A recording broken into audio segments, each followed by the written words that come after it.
Welcome back to episode 4 of TheHatTrick Extra Time. We are deep into the World Cup knockout stages, and the absolute chaos of the tournament is showing no signs of slowing down. I'm alongside Jumka today. We've got a massive show lined up.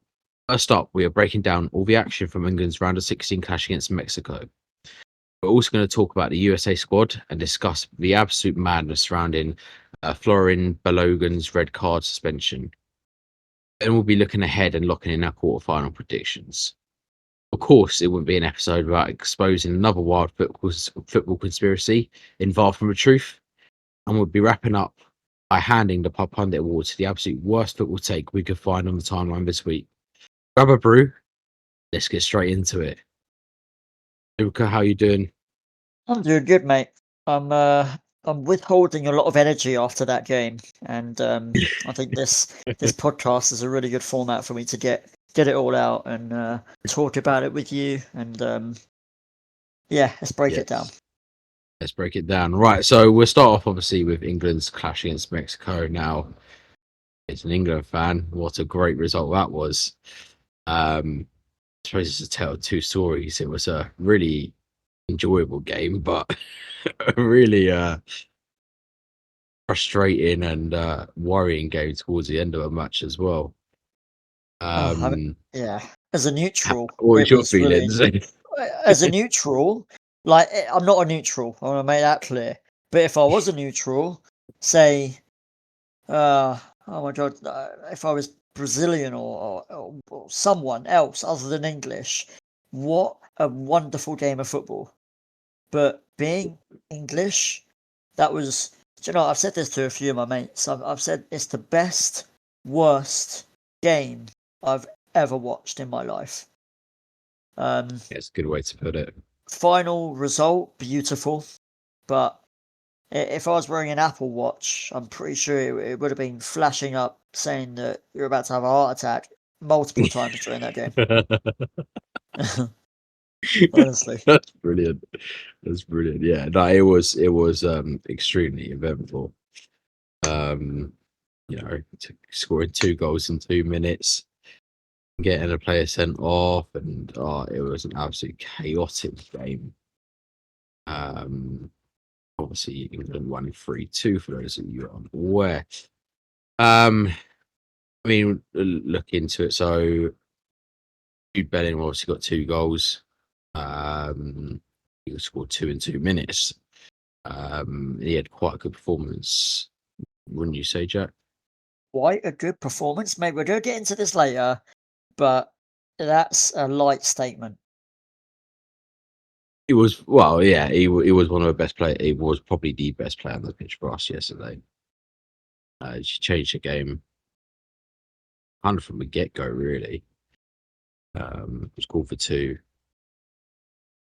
Made some great clearances as well in the box. That one on. Shall we go straight to Bellingham? Shall we? Because I can go straight to Bellingham right now. Yeah, well, we may as well. You know, he's right. Okay. The best player on the pitch yesterday. So easily the best player on the pitch. I've written some notes on him. Now I've given him a rating. And I've given him a 10 out of 10. I've said that he was player of the match. He never stopped running the entire time. Now, bear in mind that there was a lot of talk about the altitude, and I was thinking we were going to make lots of subs, and just due to the fatigue that we were going to get. But the oxygen levels are a lot lower. There was 111 minutes of football there, and it wasn't as if we had the ball for 111 minutes. Mexico was causing us problems, and we were talking about the red card. We were down to 10 men for some of that game, and Bellingham played 111 minutes. He never stopped running. He played, I think, 2 different positions throughout that game. Scored 2 goals. Total and utter talisman for this England team in that game. Big game player. And easy player of the match. We're going to talk about some other ratings later for some players that are up there as well. I think 1 or 2 more 10 out of 10 ratings that we will talk about in a minute, but Bellingham he's special, and against Norway, we'll talk about later, he can turn up again. I want quickly on that. You said about England not having much of a ball, so we had 33% possession out there, which is incredibly low for an England side. Yeah, all right, we were down to 10 men in 50 odd minute, but that's still an unbelievable stat to see from an England side who looked so brilliant attacking yesterday, which we haven't really seen since that Croatia second half, really. I think most of that possession was post red card. I Yeah, think it was agreed. Yeah, pretty even prior to that. They were probably still higher on possession stats. I think we were trying to break a lot, and we had good possession moments. But looking at the momentum bar, I've got in front of me, it was pretty even up until that red card, and that last, I'd say, half an hour. They were 80 to 90% of the ball. And yeah. I'll go on to shots as well. They took 20 shots. That's a lot of shots, but they had the same amount of shots on target as us. So they had very, very low quality in front of goal. They had lots of touches in our box, but I'm going to go into how we defended in a minute when we bring up some defenders for the ratings and the how everyone did. But we defended like absolute heroes that game. There are some legends that played that game, and again, we'll go into it. But Yeah, I think wow, that's a big statement as well about how we defended yesterday, because we looked a bit shaky the last few games defensively, getting caught in a counter attack and stuff like that. But yesterday, that was another level. That's a team that could go on to win this World Cup. We defensive like that. That was unbelievable. yeah, I don't want to get too ahead of myself or us as a nation getting too ahead of ourselves, but No, of course, but um, you got to look in a perspective. Like, if you're getting a goal and you get one late on or winner, and you got to sit back. England can do it, even with 10 men. against a nation playing at home who have been unbeaten in 80 games in that altitude, in that heat, against some we were tired, and we only had a 1-goal lead. Mexico had a lot going for them to get an equaliser, and we defended magnificently. I'm going to highlight some players now. I think Jed Spence, wow. Dan Burn, Especially after the last few games, Jed Spence. We yeah. spoke it off air, but his performances, Jed Spence. But yeah, he was class yesterday. Dan Burn came on, unbelievable performance. Ezri Konsa, wow. Played at centre back, had to go to right back after the red card. Was influential in keeping the Mexicans out. And Pickford, wow. Up there for a man of the match award for me. Couldn't agree more. Just immense in claiming crosses. Even some of the saves just were pure class. Yeah, You the know biggest I have a save of soft spot all. for goalkeepers as well. So Yeah, for me, it's big. yeah, and the biggest save of them all was probably the first save he made, because he was probably having nightmares of that goal against Congo, and had he let that in against Mexico, that first shot, I think it was Raul Jimenez. What a header, by the way! What a player, Yes, Raul yeah, Jimenez. He got transformed into some sort of super sane robot against us. He was immense, but Pickford, huge save. And had that goal gone in, the whole story changes, man. He had a brilliant game. he did. Yeah. I mean, for me, I don't think goalkeepers get recognised enough for some of their performances, and he was absolute class yesterday, Jordan Pickford. Let's go into Pickford. Even towards like the goal kick that led to the penalty, stuff like that. His just everything as an all rounder was perfect yesterday from him. Yeah, he's had a lot It of was phenomenal. critics. But I'm gonna go into my notes on him now, seeing as we're talking about him. Out of 10, I wanted to give him a 10. I wanted to, but I couldn't because he conceded 2. The 2 goals I'm not gonna put down to him. He conceded a penalty, which he was very close to saving, and he conceded a very close range goal from a set piece, which Ezri Konsa cleared poorly to Quinones. 2 unsavable goals, but I put him down as a 9.9 out of 10. He was. Close enough. Do you know what I mean? I just had to give him props for that. Wow. Yeah. He was another level yesterday. That's a performance we need now Yeah. continuously through the tournament. I think as well across the last few games he's had a bit to do, but not loads. You know, the Croatia game he had a lot to do, but I think other than that, he hasn't had loads because no team we come against have really got that many shots away like Mexico did yesterday. So it made him, you know, be alert and pull off some saves. He did phenomenal, absolute class. And to be honest, I would give him man of a match. If it Okay. weren't for Bellingham. I'm gonna go into my second best player. We just mentioned him, but so we've talked about Bellingham being player of the match. We talked about Pickford being a contender. My next one is going to be Jed Spence. Now I've slated Jed Spence. I've slated him. Oh I've yes. hated him. But this game was absolutely perfect for his profile. He is a defending fullback, play on the right or the left.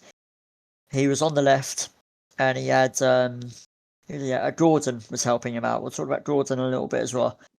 But Jed Spence came on after Tuchel bringing him on for Nico O'Reilly, and he came on for Nico O'Reilly, and the profile change between the both of them, where you are down to 10 men, you want someone who is going to draft. Now, I heard in a podcast about this term about going to the well and going back. You know, Jack and Jill, the famous, going up to the pail of water, coming back down up the hill. But Jed Spence, that's a great. I love that, mate. Jed Spence going out to the winger, dropping back in, going out to the winger, dropping back in. Mate, he was absolutely immense. I've given him a 10 out of 10. Perfect defensive display. No one got past him. He blocked all the crosses. One of the heroes of that game, in my opinion. Yeah, couldn't fault him. And I mean, I want to put this out as well. So Mexico attempted 49 crosses yesterday. Incredible number. That was all they had. So that is all they had, and that it shows exactly why they kept going there, because they couldn't break us down easy enough, defensively. And it's just, you say Jed Spence, that's his role. He likes being the defensive fullback, and he can do it really well. And it's such an ideal game for him with all the crosses coming in. He was in his zone. I will say, we've slated him. I've slated him, but only because of his attacking output. He has no contributions going forward for Spurs this season. He has got no assists, no goals, and this was not a game for him to go forward. Against Congo, I think against Ghana, he was playing and he was having to contribute or try to contribute, overlapping or underlapping his winger, and he can't do it. He just can't. It's just not his profile. But by God, this Mexico game was his profile. Yeah. Going to go into the other fullback, Ezri Konsa. Not Gerald Kwanzaa. We'll talk about his red cards in a little bit, but Ezri Konsa. I gave him an 8 out of 10. Second half, to be specific, I'd give him a 10 out of 10. He played 111 minutes in that Mexico Stadium, which is brutal. at the best of times. He, again, will go back to that term, going to the well. Like, he just, for a centre-back, to be having to go to right back and having to go out to that winger, drop back in, go out to the winger, drop back in, continuously for about 20 minutes to 30 minutes. Wow, what a performance. And someone who helped him out a lot, I recognised, was John Stones, who Tuchel brought on at the end of the game. Who made a massive block at the end to keep it 3-2 in the 110th minute or something. And something I noticed in the game, Stones was on Konsa's side. Stones can't really fill in at right back, but Konsa can. And Stones was really helping Konsa out. He was telling Konsa when to go to the well, so to say. He was being a captain for Konsa, individual captain, and it was beautiful. So massive shout out to Stones, who was really helping Konsa out at right back, who doesn't play that position, doesn't know how to play that position as well as others. And Stones was instrumental in Konsa's performance as well. Agree more, yeah. Do you know what, they paired really well, all the centre backs, on that pitch yesterday, which I think really helped us defensively. You know, last few games we talk about the Congo goal and the lack of communication that was there when we conceded. You know, and both centre backs being pulled towards the ball, even Jess Spence on his own. And I think yesterday that didn't happen. There was a lot more communication. I think it's down to Tuchel. You know, I think he realised that, and sorted out in training, and you could see that yesterday. You know, it looked like there's more communication. It looked like more as a unit moving together, and it just defensively looked brilliant. That's a good segue to go into Tuchel. Let's just talk about him now. My rating for him was 10 out of 10. He was given so many obstacles to traverse that game. So many. His subs were absolutely perfect. The one that I would not even question, but Harry Kane for Rodgers didn't do a lot. I suppose we saved Harry Kane, and Rodgers didn't really offer anything. Just a fresh pair of legs. The team layout was perfect. Like, when he was given that red card conundrum with Kwanzaa, he dealt with it just immensely well. Saka just jumped in at right back. I think Bellingham dropped in at right mid, and Harry Kane was that sole player up top. And then he subbed Kane off for Rodgers, subbed Saka off, who we'll talk about in a set. He was the sacrificial lamb that game, unfortunately. But at the same time, you want to save Saka. You want to save him because he's still not at 100%. He provided the assist for the goal. I gave him an 8 out of 10 Saka, but he was sacrificed for I think John Stones. Can't remember, but he was sacrificed for that right back slot. And Konsa dropped in there. Tuchel was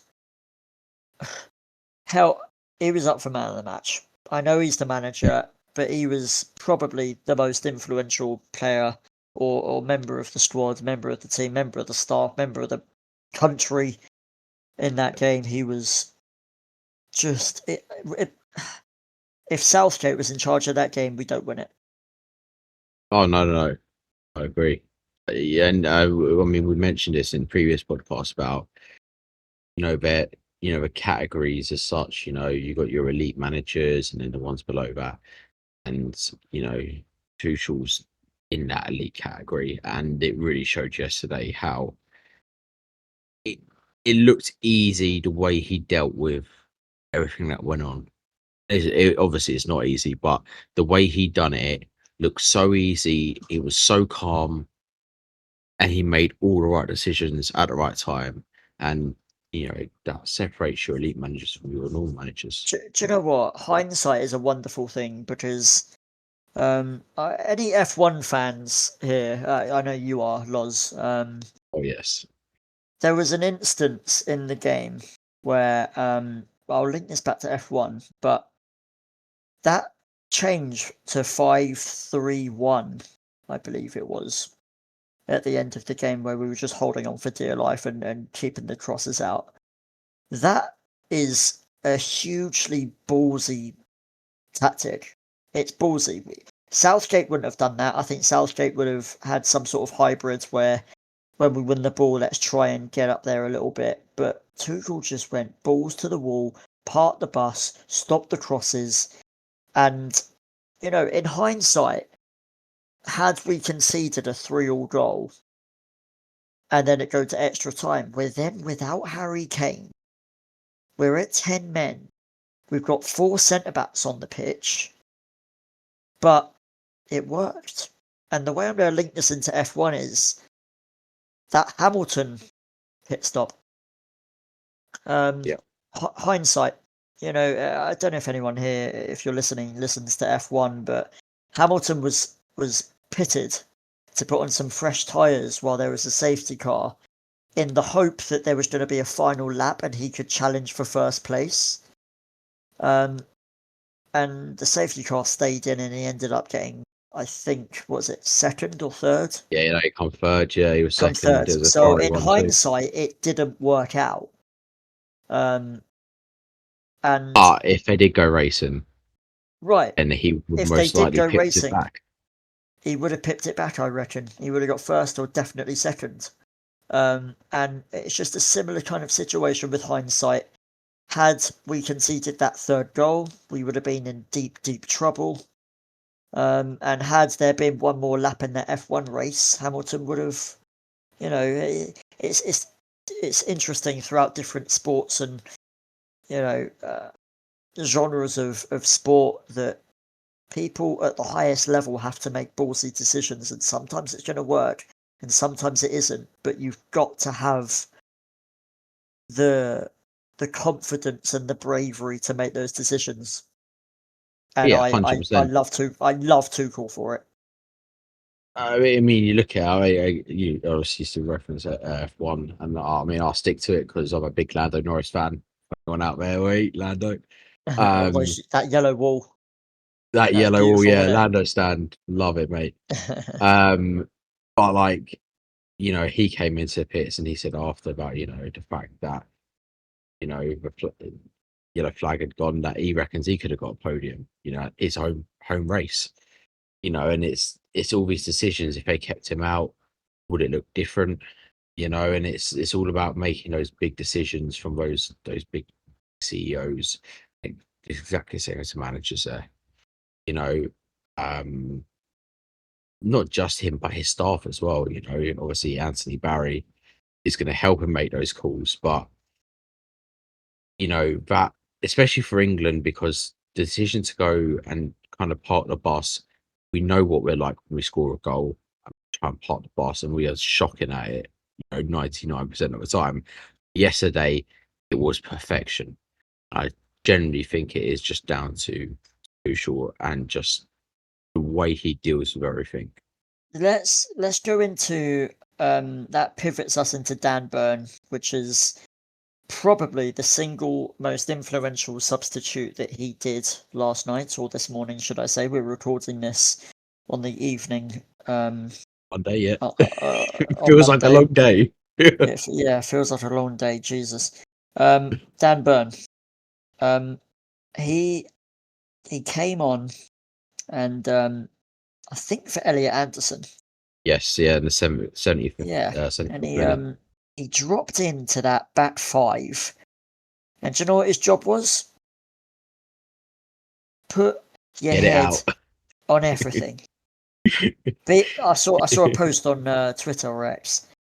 He was our lamppost. Just stick him in the box. Bong, see you later. But there was an overhead kick from a Mexican player, and his head was just in the way of the overhead kick, and the ball ended up flying over to the halfway line. There was 2 instances in the game where after he got subbed on, he headed the ball past the bloody halfway line. He was guys joking. He was made of metal.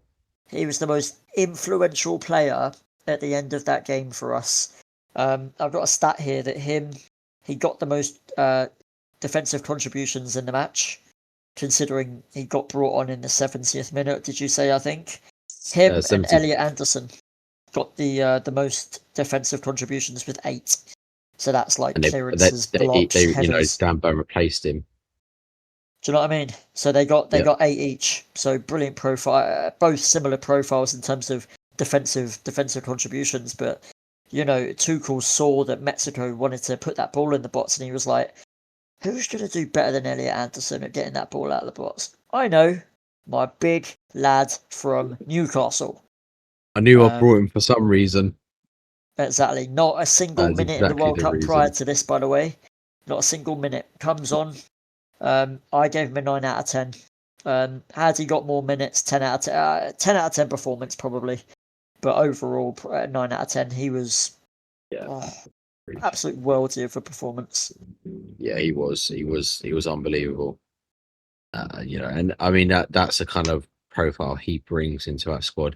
And, he hasn't had any minutes, but those Leadership as well. vital, yeah, those vital 15 plus stoppage time minutes were just incredible for England. That's exactly what we needed at every single time during that game. I think that I think he's brilliant. I think he should play more often, but crucial, unbelievable, great substitution at a great time. When we're piling on pressure, we're getting, Mexico getting those crosses in the box. He was the man for that job. Again, Tuchel, legendary manager, absolutely legendary. Right, Case, do you want to run us through your man of a match yesterday's game? First of all, did you watch it all? No, I didn't. Bro, I Don't didn't, blame you, I, mate. I didn't even watch any of the game, bro, because it was meant to start at 1, and then it got delayed till 2, and then I tried to stay up, but I think I fell asleep, so... I presume you've seen the highlights and stuff, right? Yeah. Yeah. From what you've seen, go on. I'd probably say Jude Bellingham.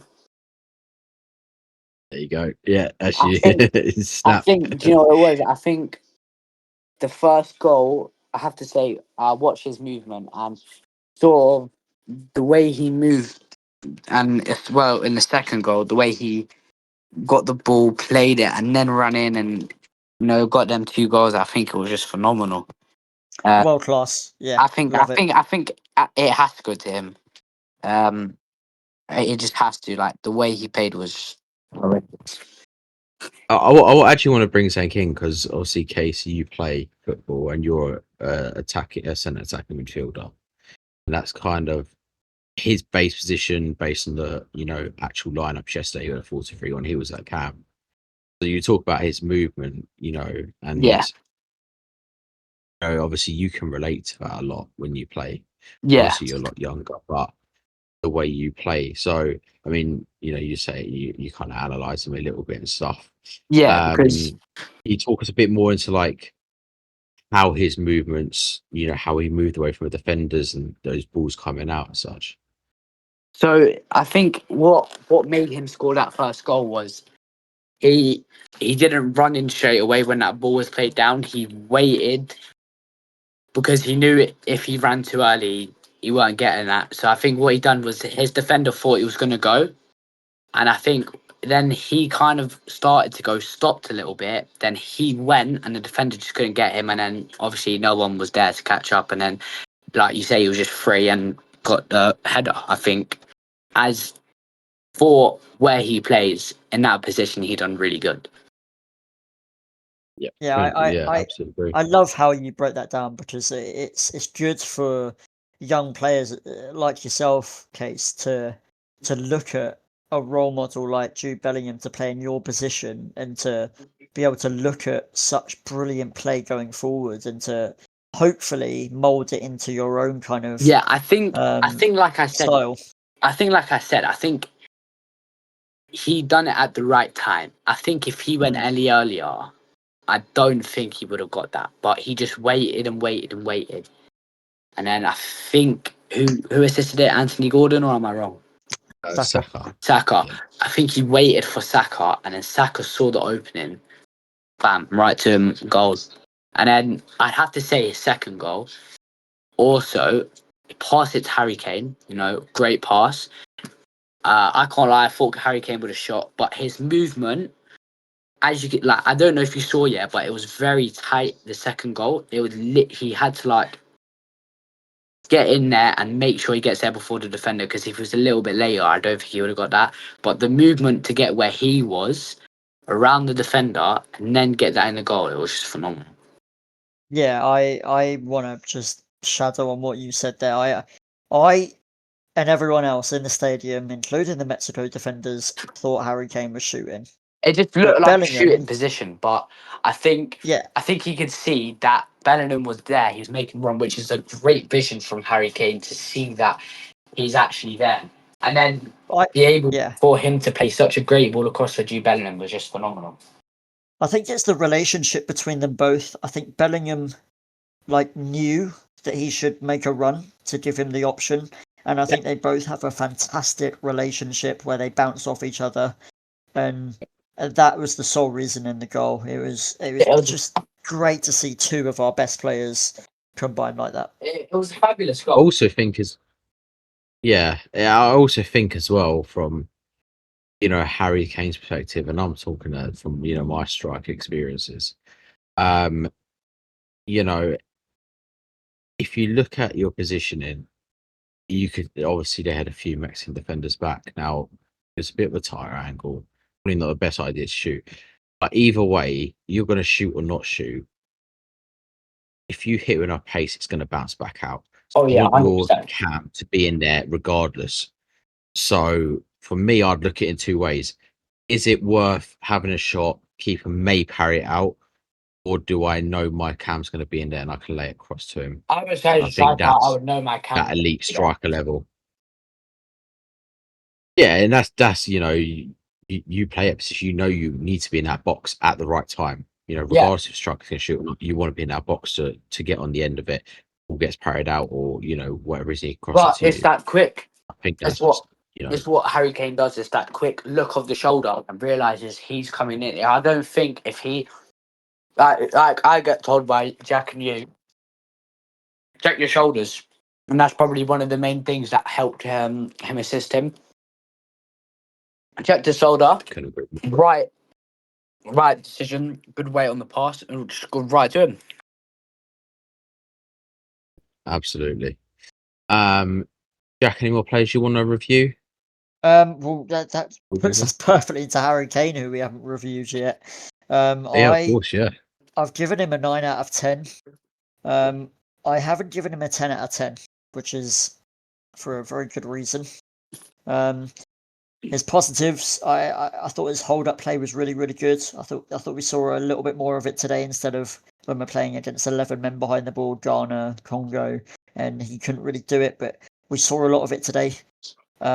He assisted Bellingham's second goal, which Taze just broke down fantastically. Penalty, puts it away. Didn't stutter. He didn't stutter on his penalty, which I love to see. He just smashed it in. Brilliant penalty, absolutely fantastic. Under a lot of pressure, because in hindsight he misses that and it's 2-2 and goes to extra time. So that was an absolutely gigantic penalty, and he scores it. The one he played 90 minutes, which for Harry Kane after his long season it's not easy. He got brought off on the 90th minute. I think it was about the 90th minute for Rodgers. 89th, yeah. 89th, yeah, fine. The one thing that I am unhappy with is just the penalty that he gave away. It's light. It's kind of soft in this day and age of football, but it's a penalty nonetheless. He's done the Luka Modric who did it to him, hasn't he? Really? Yeah. Do you remember the Luka Modric penalty? Yeah. Yeah. He didn't see the player and he just kicked and caught him. So I thought that was poor, but again, he shouldn't be in that position, having defended his own penalty box, just like Luka Modric shouldn't really be having to do that. So I gave him a 9 out of 10. One thing I really want to highlight is that interview at the end. Anyone hear it? It's bloody brilliant. Oh man, best interview ever. I see Yeah, a lot of people say that at the end of it's Mickey brilliant, Mouse. but man, he's like he was on helium. The atmosphere was Oh, unreal. Mate, That's that is going to class. go down as an all-timer. That's absolutely brilliant. Wait, but you Whenever someone's voice breaks, I'm now going to say, "You're right, Harry." Yeah. but did you see what Jordan Henderson done? Oh my god, yeah, Another Jesus. thing, yeah, Jordan Didn't Henderson he played 0 minutes. And breaks his arm. I believe he got yellow broken carded, arm. didn't he? Yeah, he got yellow carded and broke Got his yellow arm. That's card the and worst broke his arm. game he's ever not played in his life. Oh, Um, it was absolutely hysterical. I yeah, believe bless it. him. Jesus, he's hopefully he'll still Kids, be with us on the bench helping us out, yeah, but he ain't for gonna see those kids another out there, minute now. don't jump over any advertising boards. Yeah, I know Loz, that you know. story. Oh my god, Case, do you remember when Loz Had a broke tournament, innit? his wrist? I Yeah, I tournament. fell off a 6-foot fence. Yeah, trying to Yeah, get a football from over the trying to get a fence in the football. tournament. So yeah, Yeah, Jordan Lozza guys, over here. don't do Lozza it. Henderson. Oh my Yeah, god. because Joe I had know an how it feels. I inspirational broke my FIFA, man. wrist. Henderson brought out his inner Lozza. Nice one. Yeah, man. He saw what I done. Just it was It was inspirational. almost a picture perfect replication, wasn't it? It Really? was because he chipped over the fence, didn't he? Yeah, he fell over it, slipped, and landed on his arm.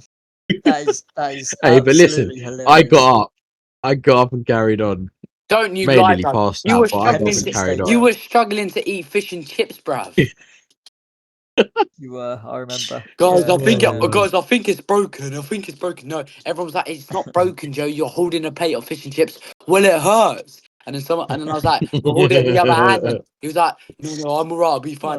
Goes to the hospital. He's like, guys, I broke my hand. I was like, well, don't come Yeah. none of us believed you. A bit of Yeah, hat well, trick that's what lore happens for when you you all. fall over. Yeah, there's a little insight into us a little bit. I want to traverse into the Kwanzaa red cards, which we've yet to talk in depth about. Thoughts, Yep. Loz and Case? Okay, I'm Go on, not Case. gonna. I think it is a red card. I mean, I do feel sorry for him, but I think his foot was just up, and any referee would have given it. Like the studs were up, so Yeah, you summed up perfectly. Like, it was unlucky, but it happens. It the just angle his foot, the way his foot is, yeah. it's a red. I mean, he You didn't mean can't it. argue it. He didn't mean it, but like you say, that just happened. It's Yeah, I agree. I think it was unlucky, but also I talked before the podcast with you, Loz, about it, and it's unlucky, but it's also really poor practice from him. I think yeah. I think he shouldn't Yeah, have you left can't with be his winning a studs. ball like that. No, I think had it been a hook tackle, a hook slide tackle with his laces, and he just would have tripped the guy up. And if he didn't win the ball, and it would have I been think he just maybe a yellow. a bit of adrenaline. So Yeah, 100%, and that's what happens with young players. And he's out of position. Centre back having to go right back. He got a bit excited, thought he could Yeah, lead something came on his across to player, win and the ball. yeah, Nah, he was I excited. He think wanted to be the hero. yeah, but well, I mean, the only thing he did do was put us in a little bit of risk when. A little bit. Well, I'm going to say a little bit, but he put us in a lot of risk playing with 10 men instead of 9. Yeah, thank God for 10 men Tommy instead of 9, Tuchel time. sorry. 10 men instead of 11, which was, it was quite, I have to say, quite scary when I watched the highlights. Mate, think how I felt. I'm I mean, the only like, person here who's I watched was the full like, game I properly was thinking, at 2:00. I was like, no, I'm low-key not even lying. I was like shitting myself. That's how much it was scaring me watching the game. Yeah. It was just, Um, I was just like, oh, England, don't, not now, not now, not now. And then, yeah.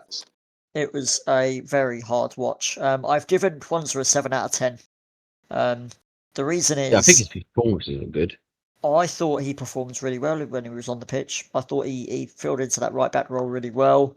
I thought we were really organised. It's just that red card is really it just done put a it number down, on yeah. him. Yeah, it's done a number on him.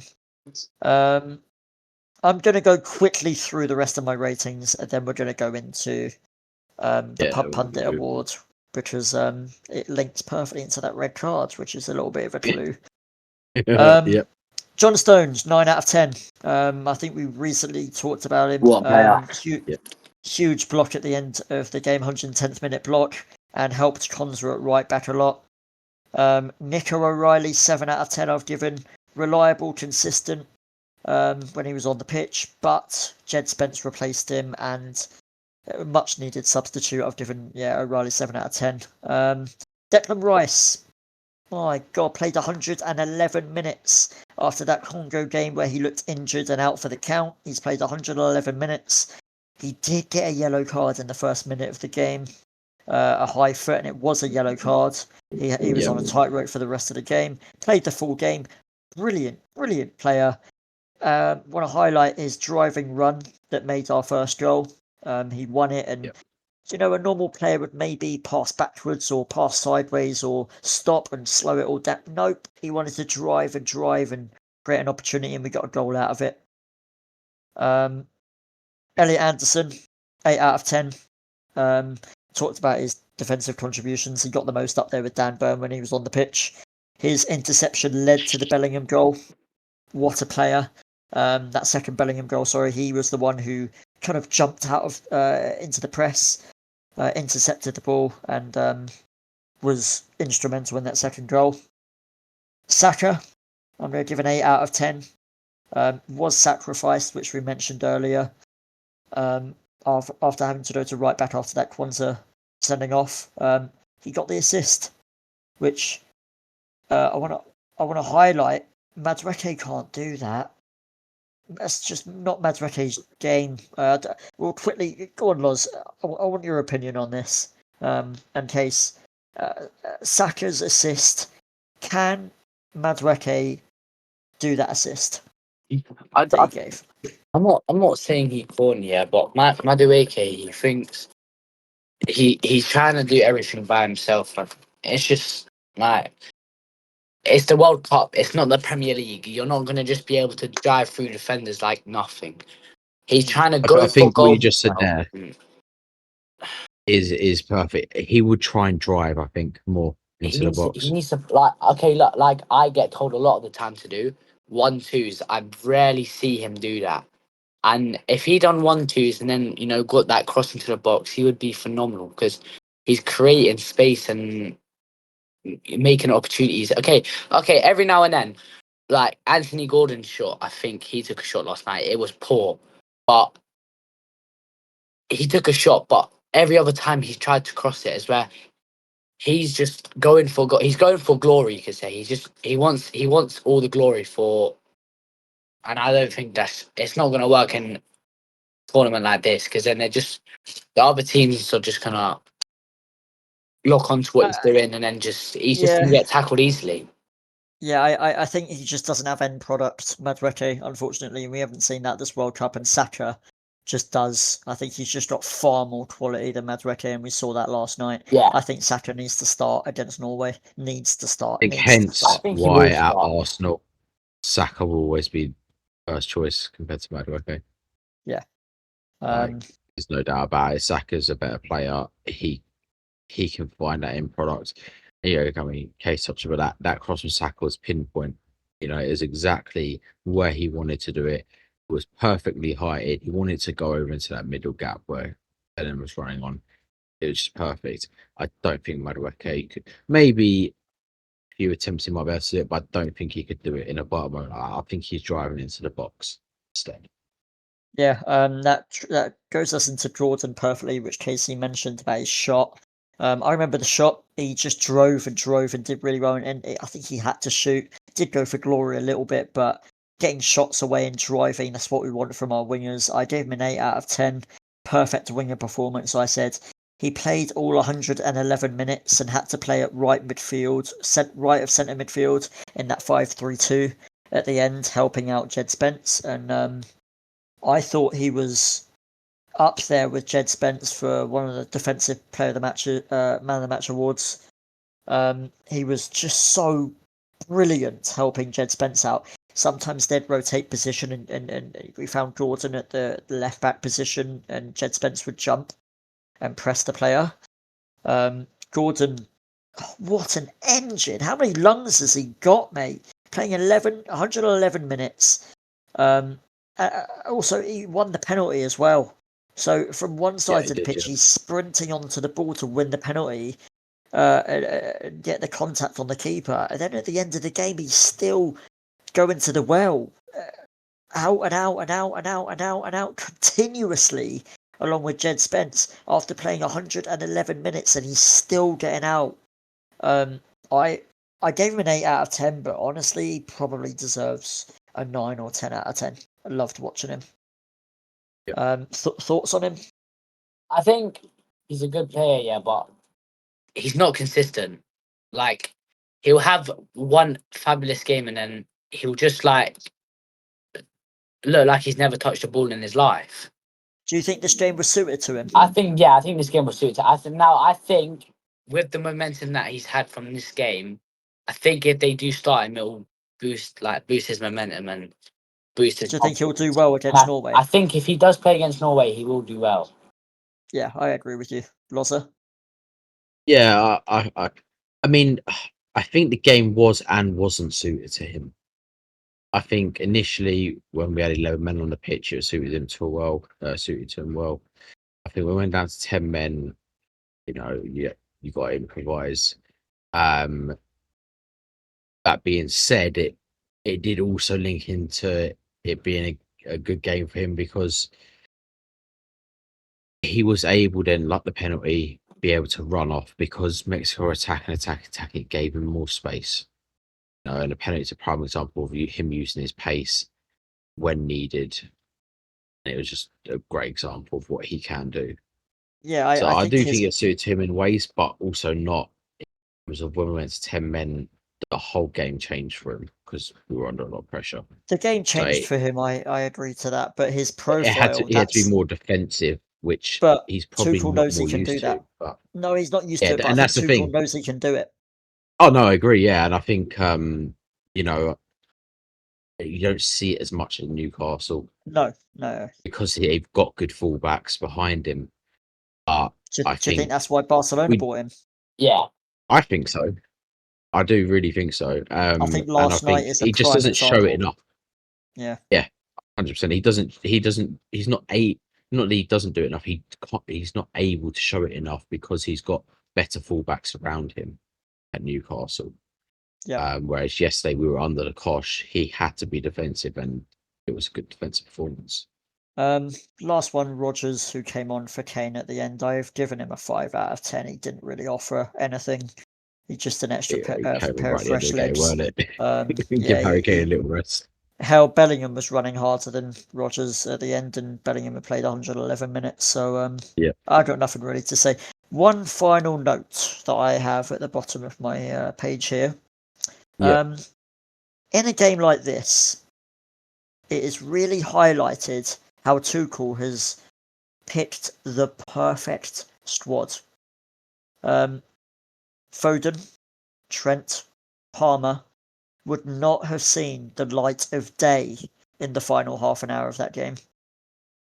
Had they been picked in the squad, had they started that game in an alternate universe, they would have been the first 3 to get taken out when Kwanzaa gets that red card. You do not want Trent digging in the trenches with Palmer and Foden. That's just not who they are. They are door unlockers. They unlock defenses. But I think that's why Tuchel knew. I think Tuchel knew this is going to be this kind of tournament where we're going to have to dig deep. And my respect for Tuchel is going through the roof because after realising those 3, Foden, Trent and Palmer, I just don't think they would have seen the light of day in that game. No, agreed. Absolutely agreed in that. And as you say, they would have been the first off, after that red card because defensively, they're not the best defensively, especially Palmer and Foden. Going attacking, can't fault it, but defensively, nothing. They got. Yeah, you can't fault. Which I think he's absolutely class. What he's bringing into a squad. And the likes of Palmer and Foden, not being there is, on him, and I think a lot of people slated him for it, but he knew exactly what he wanted, and it's paying off unbelievably well. To be honest with you, right now, Yep. absolutely unbelievable. Right, that is that for the England review. We are now going to move on to the Pub Pundit Award. Whee! Hey, boom. So Jack, obviously we touched on your one, but you may as well go for it on your Pub Pundit Right. Award, mate. Pub Pundit Award. This is someone who, could be a viewer of the game. It could be someone on social media, or it could be a commentator, or someone. But I'm gonna go into Alan Shearer, mate, and I'm gonna go into that red card decision for Kwanzaa. And I don't know if anyone is aware of what Alan Shearer was saying during the game. I watched the whole game. I saw the live game. Heard the live commentary, and he, bless him, he was clueless, absolutely clueless. He was a proper pub pundit. He was blinded with his England glasses, and I can't believe he had the audacity of saying, after seeing the replay of that Kwanzaa tackle, he had the audacity to say that wasn't a red card. He's a pure pub pundit, mate. He's had too many beers. You shouldn't be allowed to drink on comms like that, but he was clearly he was on the Tyneside beer, and I don't know what he saw. Maybe he wasn't wearing his glasses, but that was probably one of the most obvious red cards we've seen at the World Cup, and for some unknown reason, he seemed to think it wasn't a red card. Yeah, my God. Couldn't agree more. Great Pub Pundit Award, Jack. Alan Shearer, there you go, my friend. I'm going to move on as well. And I mean, I'm actually going to do two. I had two, and I couldn't pick between them both. Because one of them's brilliant. My first one is actually going to go to a tweet on social media from someone called Jed. And this goes back to the England-Mexico game. Jed and Spence. his comment was, you never know. He's not verified, so it can't be. But his comment was, surprised Mexico didn't bring on the altitude fella I've been hearing so much about. Oh, I think it's absolutely class. What a fucking way to put it. Mate, I was holding in my laughter there. I didn't want to ruin your.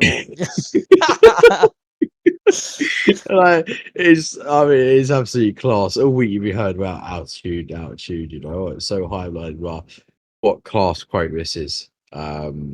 Absolutely brilliant. He was their 12th man in more ways than one. He was their 12th man. He tried to be anyway. Good old altitude. Just a shame he couldn't come on the pitch and help him even more. Jesus, altitude. Class name, innit? Oh man, yeah, it was brilliant. Yeah, at SFC_Jed. Thank you very much for that quote. You're one of our Pub Pundit Award winners this week. And then my next one goes to Donald Trump. And we're going to move on to a section about this after anyway. But I had to bring it in. Good old Donald Trump loves the attention. And obviously this is, about the red card that I'll speak about very soon. And just this just quote about the actual foul. And he said, that was two guys running full speed that happened to crash into each other. Now, are we watching Formula One? Or are we watching football? Because I'm pretty sure they didn't just run into each other and crash. I'm pretty sure there's some studs involved somewhere.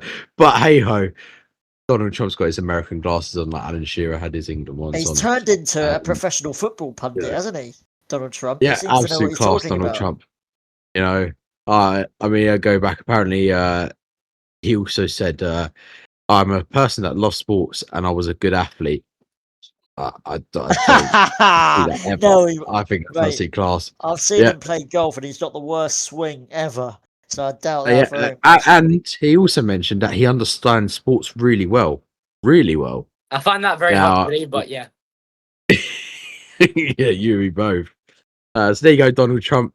I'll tag you in our post as well. Pub Pundit Award winner this week. You know, I would have fucking. tag Donald Trump in post. Yes, come on. I want a response from Donald Trump. Get on that. On to the red card with Balogun or Balogun, whatever his name is.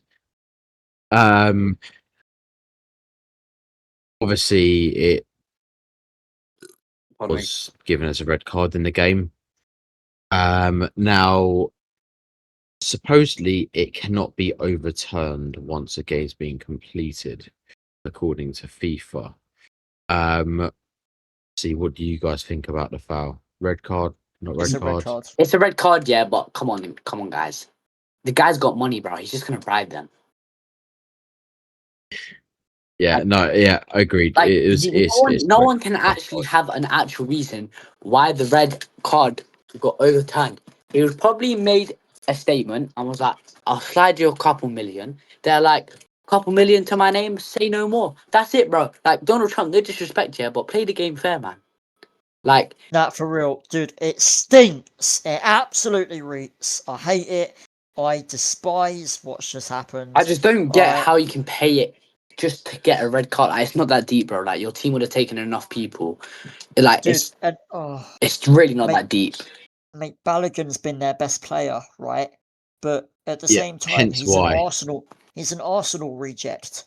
Like, not many people know who he is. He's had a decent little World Cup for America, but mate, it stinks, mate. Like, if Kwanzaa gets this red card and then Keir Starmer phones up Infantino to try and get it reversed, please, we need him. Mate, honestly, we shouldn't stoop down to their level. It's absolutely disgusting, and I hope Infantino steps down, and I hope America gets stamped on in this game 7-0. Yeah, I hope Belgium do him. I mean, look, bro, I'm not gonna lie yet. Oh, they're out the World Cup. Womp womp. I can't lie, bro. At this point, or you can't really say much about football not being rigged if you fucking say like you can't say football's not rigged when Donald Trump literally pays for a red card, bro. Yeah, I mean, he, obviously he's gone and spoken to him to review it.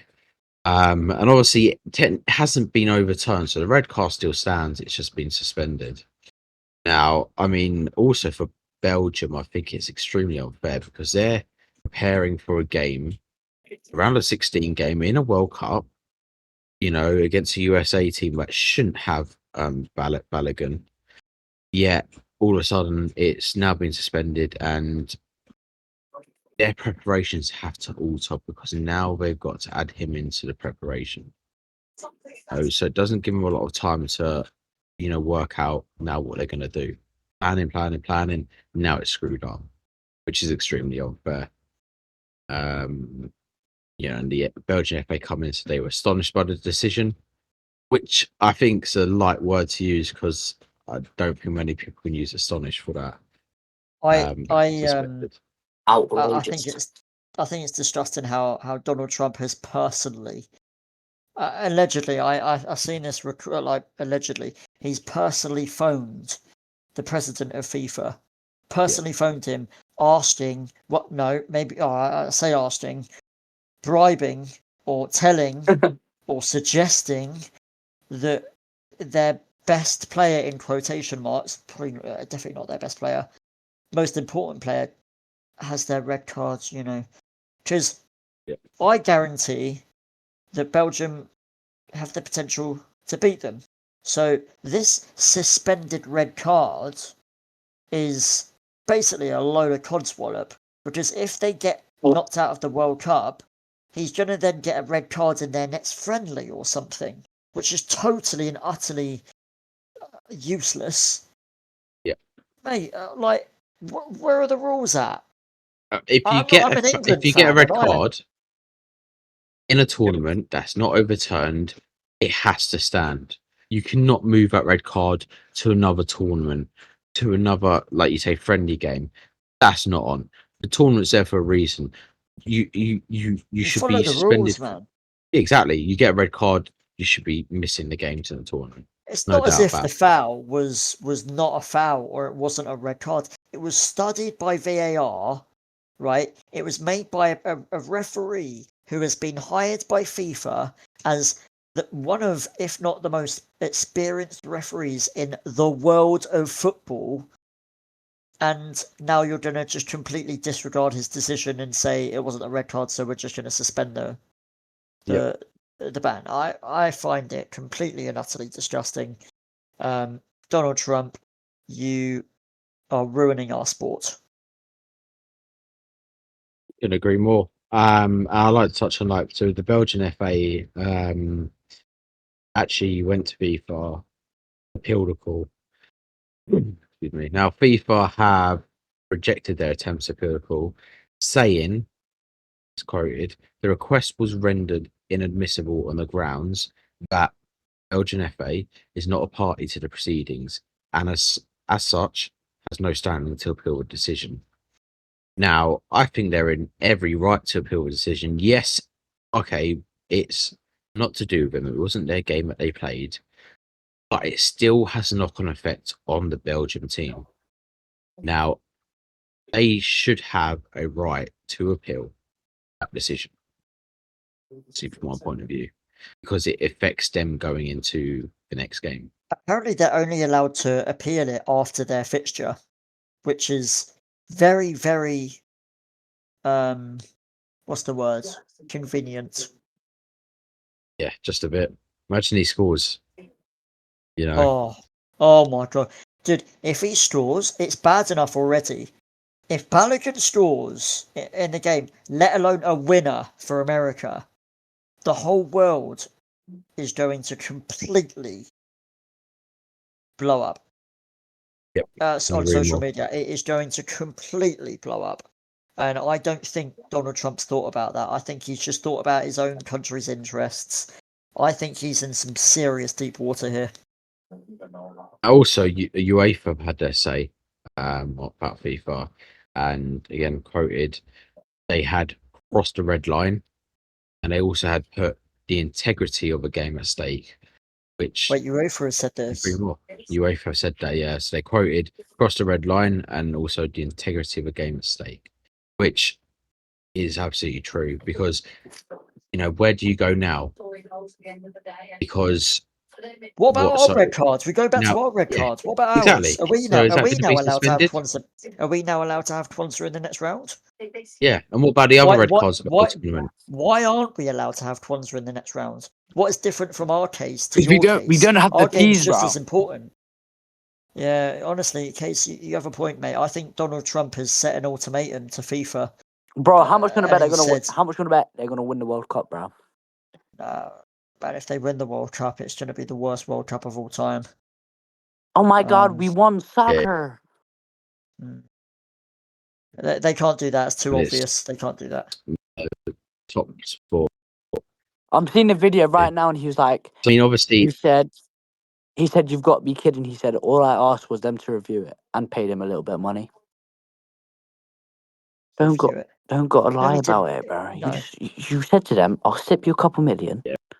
Done deal. There is a rule in the rule book saying that governments cannot impact decisions made by FIFA. Yeah, but it's in his country, isn't it? So I think I don't know. it don't help matters. So what can we do about it? FIFA went in the state Article 27. Now another this road is basically the implementation of a match suspension is suspended for a period of 1 year. Now it's happened before, but I still think this is absolutely gross, if you ask me. Where we need to, follow rules for everyone. You get a red card, you miss the next game. End of. But hey ho, That's what it is. That's America for you, unfortunately. Sorry, Americans. Right, let's move on then to our quarterfinals. So, obviously, not every quarterfinal is locked in yet, but we obviously know England will be playing Norway. So, Jack and Casey, predictions on that? Hey, Sean. I'm not gonna lie.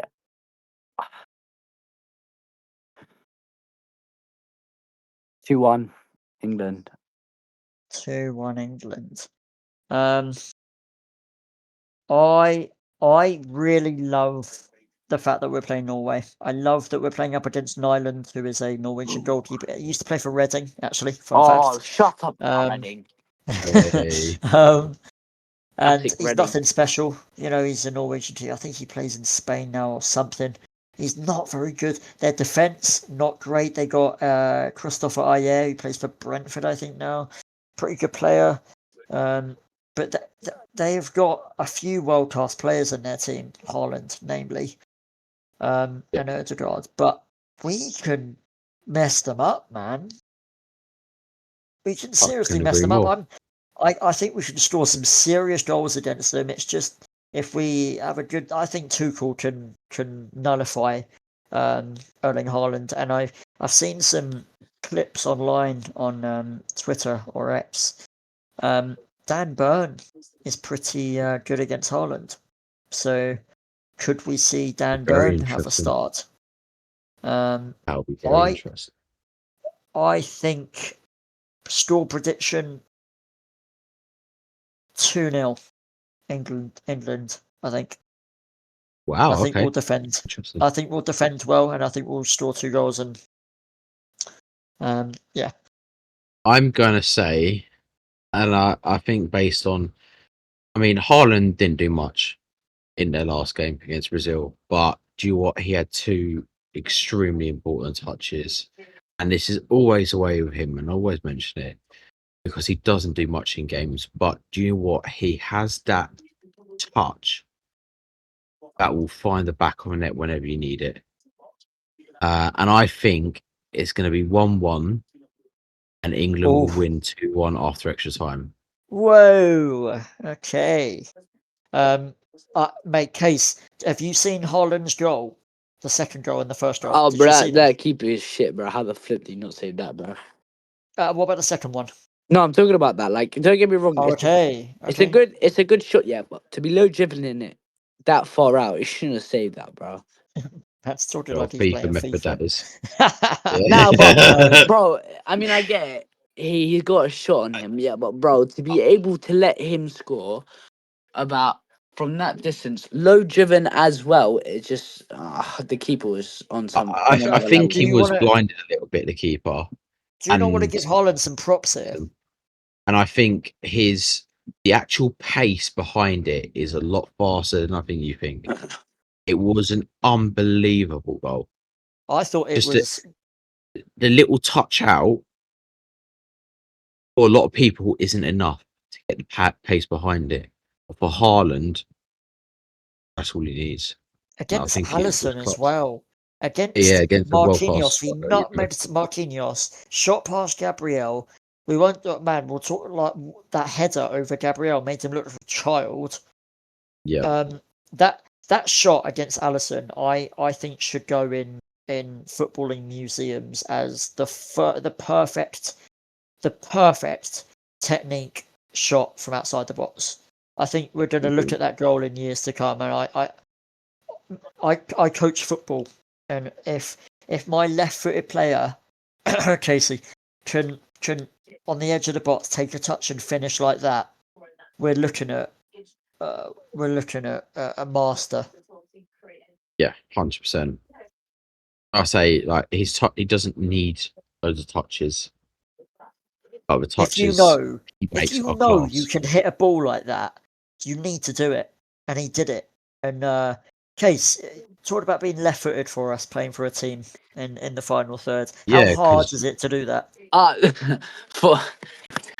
mean, he's got an incredible shot on him, but to be able to know that he's only got a left foot and the amount of time he had And then to be able to score a goal like that, it's phenomenal. Like, I think if that was me, I'd probably put that as one of my best goals, because to score from that distance, that shot to perfect it, to not, because sometimes people could like shoot and it just like goes really high, but to keep it that low on the ground, it's phenomenal. Yeah, the shot it was perfect. Just the placement of the ball. If Haaland could have picked the ball up and placed it to where he wanted to finish the ball in the goal, he would have placed it exactly there. And I think that says everything. I can agree more. He's a wonderful strike. Well, Loz, you were a striker. Could you have done that with your left foot? I'd like to say yeah, but probably not. I wouldn't blame you, It's a technique. The technique is unbelievable because it's the fact of the little touch he takes sets him perfectly. Now, for a lot of players, and I didn't play anywhere near what he plays, ability wise, but a little touch and to be able to get the pace behind like he did is unbelievable. And that, is the difference between average striker and a world class striker. He's just another level of strikers. Yeah, he's And easily the best finisher I've ever seen in my life. yeah, He's he just his movement, Billy, and if you watch a movement, which is really interesting because obviously he's a big presence in the box. He scored the header. Now for the second goal, he gets the ball, he plays it out wide. Okay, I can't remember the guy's name. Noosa or shoulder shoulder up. Yeah, so he plays it out wide to him. Now, as a striker, most strikers are going to move into that box. Okay, because he's out wide. He's probably going to cross into the box. Now, Haaland waits on the edge of a box. Never mind, obviously, Norway haven't got anyone else up there. It's just Haaland at the moment and shoulder up. Now, he looks for him, plays it on the edge of a box. Now, if you look at the space Brazil have left him, and it's a fact that Brazil think that he's going to run into the box. Okay, so they've moved back a bit off the edge. Now he stays there, gets the ball. Now no one's closing down because he's got so much space around him. Those little touches and that smash into the corner, he made that goal simply for the fact of doing something that a striker, wouldn't necessarily do by waiting on that edge of the box. I think strikers need to do that more often, personally. I think Brazil wasn't expecting it. I think Haaland knows he can do it. Haaland knows he can do it. He just doesn't do it enough. And I think that is just, I can't. And he's a presence in the box. And that's why I think a lot of teams, box. And I think that's what Brazil thought initially, to be honest with you. I thought they would drop or he would make a run into the box. And the fact that he held back, gave him the space, just take a little touch. Unbelievable finish. That header as well. We've already mentioned it, but in the box as well, he's brilliant movement. Like for him to travel on the blind side of Gabriel, who is one of, if not the best Premier League defender or defender in the world this season, for him to travel on his blind side and win the header with Gabriel looking like a child trying to stop him is just full credit to Haaland. He's a master of his craft, and I'm terrified against England, but I'm with my heart. I think we can nullify him. Agree more. Okay, right. Let's touch on just quickly score predictions for the rest of well, there's only one other game that's actually obviously standing, which is France Morocco. Now, score predictions on that. 2-2, and Morocco win on penalties. Wow, Morocco's knock out France. I thought France would win the World Cup, but Morocco, they got some crazy teams. Wait, hold on. Did you just say Morocco knocking out France? Yes, sir. Yeah. I respect you, sir. That's a ballsy call. You know what? Yeah. I get it. People are like, France is such a good team, but they're not gonna know what hits them, bro. No. I agree with you. I do agree with you. I think that's going to be one of the games of the tournament. I think it's gonna be interesting, and I don't care I what think time that's Morocco on. are I'm watching that. big underdogs in this. I don't think many people thought Morocco would make it this far, I'll be honest. I do you know what? I don't think many people thought they'd get this far, but I'm also not surprised. I'm Like not either. Morocco are they're a very good team. They're a very, very good team. They got some very good players. They got a good goalkeeper. They have got fantastic fullbacks, decent centre halves, a brilliant young centre mid in Bouadi, who's 18. Brilliant. They got a centre attacking mid in Unahi, who in tournaments for Morocco has come through massively. They got Brahim Diaz and Saibari, who might be injured. But he's gone to Bayern Munich for a lot of money, so they have got a spine of a team that can beat anyone. And I think Case is onto something. Bro, what? All right, Quick question for prediction. you, though. What do you think about Argentina and Egypt? That's only going one way in it, really. I was gonna say I think Argentina. I think Egypt are in. Like, I think they got a bit of a nosebleed. They're a bit too high up. Yeah. I think they're in way too deep. I will be very. They're going to go 11 men behind the ball. I think it's going to be a close game, but Argentina will get through to them. 100%. You know, Messi scores a hat trick. I'm calling it. Maybe Lozza. Yeah, I mean, Argentina can face it. Doesn't matter how they win it, they'll win it. I can't see Egypt going further than this. This is kind of their limit. As you say, they're pushing the point already, and class that Argentina have, I can't see Egypt getting past That'll that. be the upset of all upsets. I think that'll be a bigger upset than Argentina getting knocked out by Cape Verde. I think it'll be even bigger of an upset. I think. Bro, that Cape Verde goal was crazy. Oh my god! Wow, Certainly goal was. of the tournament. I mean, that was flipping, bro. I was lost for words when I saw that, bro. Um, All right, did you want Jack, to say what's your something prediction for France and for Morocco? France Morocco? I think 3-2 France. I'm going to I say 1-0 France. 1-0. I think it's going to be 3-2. I think Morocco have got goals on them, and I think I don't think France have been tested enough at the back. Their last game was Paraguay. Their game before that was Sweden, and the game before that I think was, let's have a look. It was Iraq. So they've had a very easy run up to this point. I think Morocco will shock them, but I think Mbappe, Elise will score at some point in this World Cup, and I think it will be Morocco. Ousmane Dembele will probably score or assist, and Mbappe is inevitable at this World Cup, it seems. Yeah. Okay, so obviously Spain have just qualified. And they're going to face Belgium in the next round. Okay, good. Thanks. Clarified that nice quickly. Sorry, USA. Bye bye. And then obviously we spoke about Argentina there. Switzerland, Colombia is the other game.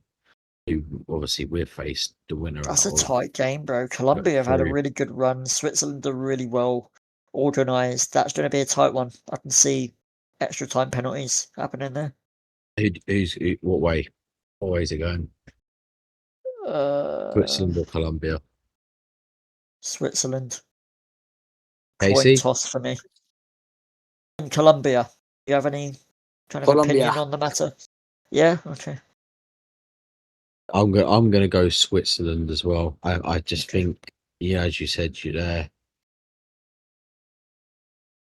The way they're set up, I think they're going to be able to just nip Colombia to it, to be honest. And then I think then that's the end of the road. Argentina are going to get easily past them, aren't they? Let's face it.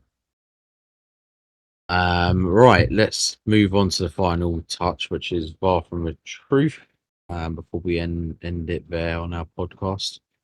Now I believe I've only got the only VAR From The Truth today. So the event, France struggled against Paraguay's defensive 5-4-1 setup. And obviously they managed to win 1-0, and that's thanks to a Mbappe penalty in the second half. Now, for conspiracy. So, I'm calling VAR for truth based on there's no foul in the box. The truth is, the VAR officials were just absolutely bored out of their minds watching Paraguay park the bus for an hour straight. Ahead of VAR, looked at the prospect of sitting for another 30 minutes of extra time, realised his dinner was getting cold, and just screamed in the ref's earpiece, "Just give him a penalty! I want to go home!" I can believe that. I can believe it too, Awful to be watch honest. that game was. It was absolutely painful. And that's why I I'd think probably- Morocco can get at France. Couldn't agree more. Couldn't agree more. There's our VAR from the truth for the week. Good Before old we France end, penalty. got a little Go transfer on. rumor. Jurgen Klopp Ooh. is now set to be the new Germany manager. I Yes, agree. I supposedly. think It's been confirmed. supposedly, yeah. Wait, what? It's been confirmed Oh. by Fabrizio Romano. Fabrizio? Yep.